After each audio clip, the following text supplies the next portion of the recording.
আসসালামু আলাইকুম ওয়া রাহমাতুল্লাহি ওয়া বারাকাতুহু। আই ফাইসাল আরকানি।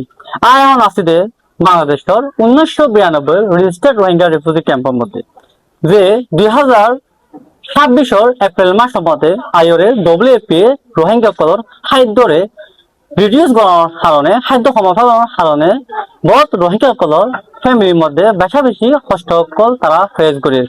আজি আমি এখন আছি যে নয়াপাড়া রিফিউজি ক্যাম্পর এই ব্লকের মধ্যে দুয়া ডিজেবল মানুষ তারা এক ফ্যামিলি যাবো তারা দুইজন ডিজেবল হওয়ার কারণে তারা ফ্যামিলির মধ্যে তারা কি ধরনের সমস্যা তারা ফেস করে ইয়ার তারা গুতো খুঁজে করিয়ে চাই। আসসালামু আলাইকুম।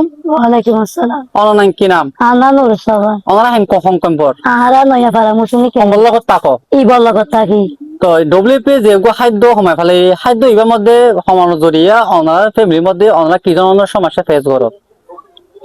তো সমস্যা আগে ডাবুলি পেয়ে যাবা খাদ্য দিত ইবা সুন্দর করে চলি ফিরি বাজিলাম এখন ডাবুলি পেয়ে খাদ্য দিবা চলি ফিরি নপারি সম্ভব তো তিন বাচ্চা আছে বাচ্চা তিনবার তো ফান্না ভরা করে তো বাচ্চা তিন ফান্না ভরা তুই এজনের 200 টিয়া দিয়া পড়ি আমার তাই স্কুলত দিয়া পড়ে এই তারা 10 টিয়া ধরে দিয়া পড়ে দিন হলা 300 টিয়া ধরে 1200 টিয়া যাবই তাই বাচ্চা ই নল্লা খেয়ে ঘুরে আমার টিয়া বুঝে কুলে পাইতাম আজ জামাই প্রতিবন্ধী তাই আজ আমার দুয়া হাত বেচা দিলেন তুই দিনে 150 200 নিলে বা দিন বাজার করলে দিন বাজার করি না বাড়ি কেলা বাচ্চা কলা তো খরচ দিয়া পড়ে হ্যাঁ রে বাচ্চা আর গহনা বলে আর ডাবলি পি খাদ্য সমাজ ধরিয়া তাই হিন্দু ছিল চলি ফিরি বাদি হলা বলে জানাই দিয়ে জানাই দি